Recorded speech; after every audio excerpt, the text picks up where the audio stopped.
Halo Sobat Invest dimanapun Anda berada. Kali ini saya akan mengulas saham emiten Arwana Citra Mulia Tbk. Pemirsa, apa pemirsa?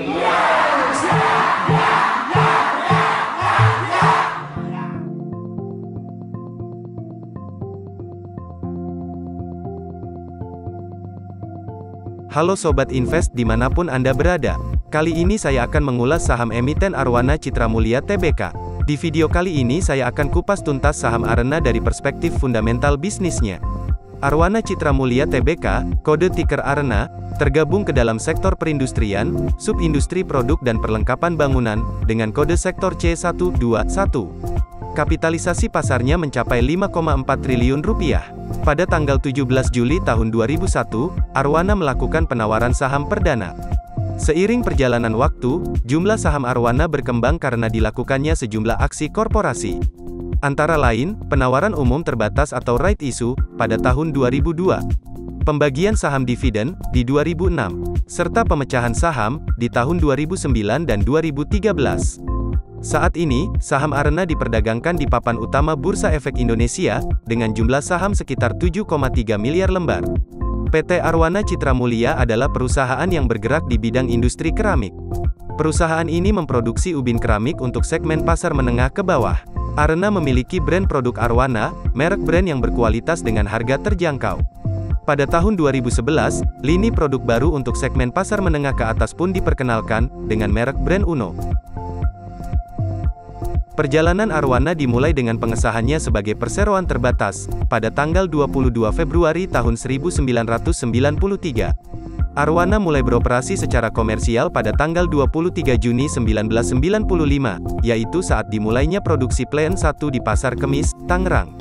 Kapasitas terpasang Plen 1 saat itu sebesar 2,88 juta meter persegi per tahun. Terhitung akhir 2020, total kapasitas terpasang Arwana sudah berkembang pesat, menjadi 61,37 juta meter persegi. Pencapaian ini diraih melalui pembangunan 4 pabrik lain, serta penambahan lini produksi dan pemutakhiran mesin. Ekspansi terbaru diwujudkan dengan beroperasinya Plen 4B yang berlokasi di Ogan Ilir, Sumatera Selatan, sejak tanggal 3 Juli 2019. Ditambah lagi, dengan Plen 5B yang akan mulai beroperasi penuh pada tahun 2021. 5 pabrik Arwana dibangun di 5 lokasi berbeda berdasarkan pertimbangan strategis. Menurut manajemen, alasan lainnya adalah dalam rangka memberdayakan ekonomi masyarakat setempat.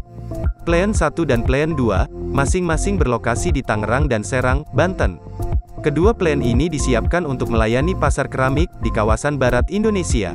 Plen 3 dan Plen 5, masing-masing berlokasi di Gresik dan Mojokerto, Jawa Timur. Plen 3 dan Plen 5, dimaksudkan untuk melayani konsumen di kawasan tengah dan timur Indonesia. Sementara, Plen 4 Arwana berlokasi di Ogan Ilir, Sumatera Selatan. Tujuannya adalah untuk melayani pasar keramik di Pulau Sumatera. Dalam hal pemasaran, salah satu anak perusahaan Arwana, yaitu PT Primagraha Keramindo, memegang peran penting sebagai distributor tunggal bagi produk-produk perseroan, yang dijual dengan merek Arwana dan Uno. PT Primagraha Keramindo, saat ini terhubung dengan 44 subdistributor, yang tersebar di berbagai kota besar di Indonesia, dan lebih dari 32.000 toko, yang tersebar di seluruh pelosok Nusantara. Setelah mengetahui seluk-beluk operasional perseroan, mari kita telaah struktur kepemilikan perusahaan. Tandean Rustandi menjadi pemegang saham pengendali perusahaan, dengan porsi kepemilikan 37,32% saham Arena.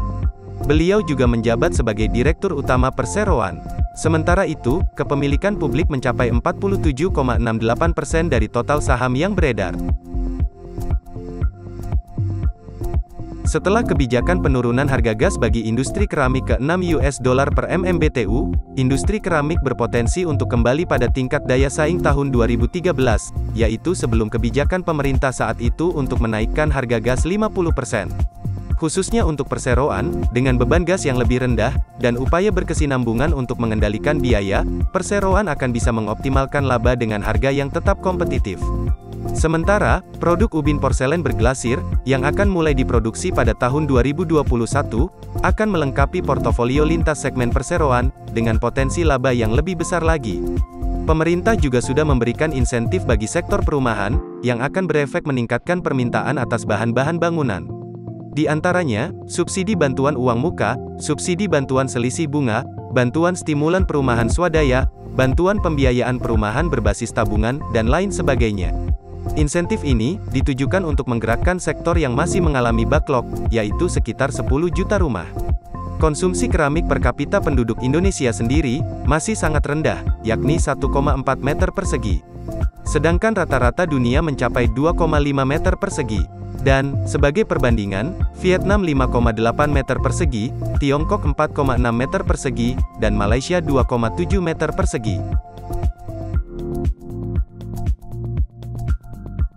Pada tahun 2020, pelanggan perseroan tersebar di setidaknya 2.590 dari 7.094 kecamatan di Indonesia. Data ini menggambarkan peluang yang tersedia untuk melanjutkan ekspansi ke area-area pemasaran lain yang masih sangat menjanjikan. Area-area ini khususnya berada di Pulau Sulawesi, di mana produk perseroan baru masuk di sekitar 39% dari kecamatan yang ada, sekitar 37% kecamatan di Pulau Sumatera, dan sekitar 32% kecamatan di Pulau Kalimantan. Potensi ini belum memperhitungkan pasar ekspor, di mana pada tahun 2020 saja, perseroan bisa meningkatkan ekspor sebesar 129% dibandingkan tahun sebelumnya. Berikut adalah kapasitas dan hasil produksi perseroan. Arena telah bertumbuh 22 kali lipat dalam hal pertumbuhan kapasitas produksi, dari tahun 1995 hingga 2019. Ekspansi yang luar biasa ini tentu dilakukan untuk mengisi permintaan konsumen di Indonesia. Manajemen menyatakan bahwa, besarnya permintaan untuk produk homogeneous tile atau glass porcelain tile di Indonesia, membuat mereka optimis dan percaya diri, bahwa ekspansi dan penjualan produk Arwana akan berhasil di pasar. Rata-rata permintaan produk keramik, total untuk produk lokal dan impor, dalam 1 tahun terakhir sekitar 150 juta meter persegi. Arwana saat ini, hanya memproduksi sekitar 3 juta meter persegi per tahun, atau sekitar 2% dari permintaan pasar. Manajemen melihat peluang ekspansi masih sangat terbuka lebar.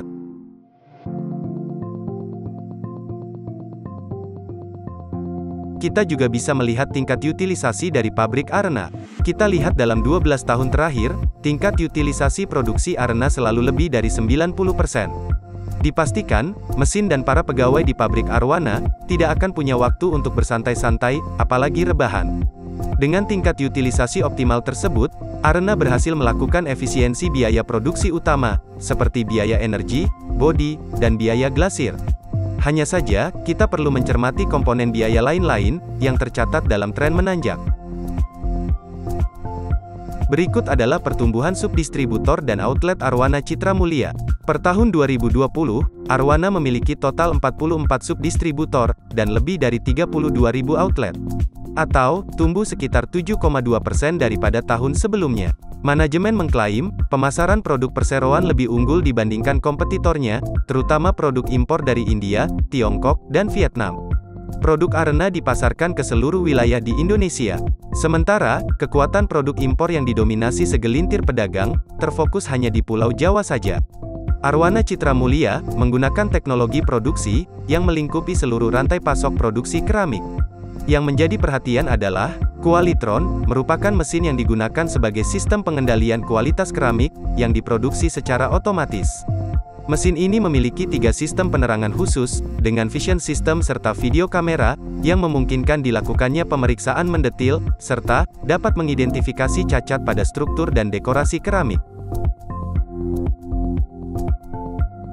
Yang menarik dari emiten Arena ini adalah, perusahaan ini rutin menebarkan dividen. Terlihat dari tabel, Arena konsisten membagikan dividennya untuk 14 tahun terakhir. Yang paling terkini adalah, dividen untuk tahun 2020, sebesar Rp30 per lembar saham. Dividen tersebut telah dibayarkan pada tanggal 6 April tahun 2021. Dividen Hunter tentu tidak akan melewatkan saham ini sebagai salah satu koleksinya. Apakah dividen yield Arena selama ini menarik? Kira-kira, bagaimana prospek ke depannya? Kita tilik sejenak harga saham Arena. Tampaknya, harga sahamnya sudah meroket lebih dari 120% semenjak titik terendahnya di awal pandemi bulan Maret tahun 2020. Bagi para value investor, apakah harga sahamnya sekarang sudah ketinggian? Saat ini, harga sahamnya mencerminkan PER 11,48 kali. Melihat prospek insentif sektor perumahan dari pemerintah, apakah valuasinya bisa terdorong lebih tinggi lagi, dibandingkan valuasi historisnya?